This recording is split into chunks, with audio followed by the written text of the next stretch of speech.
আসসালামু আলাইকুম। Hello guys, আপনাদেরকে দুটি কথা বলার জন্য আজকে হাজির হলাম।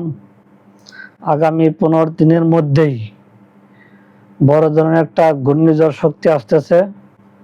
আপনারা যারা উপকূলীয় এলাকায় আছেন, বরিশাল, বরগুনা, ঝালকাঠি, ভোলা এবং সমুদ্র সৈকত বন্দর যারা আছেন, প্রত্যেকে যার যার সতর্ক অবস্থায় থাকবেন।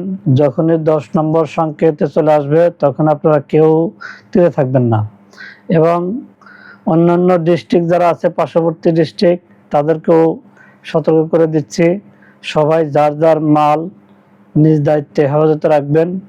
অযথায় এগুলা বাহিরে রেখে নষ্ট করবেন না, পরে বলবেন যে আমরা জানি না, শুনি না।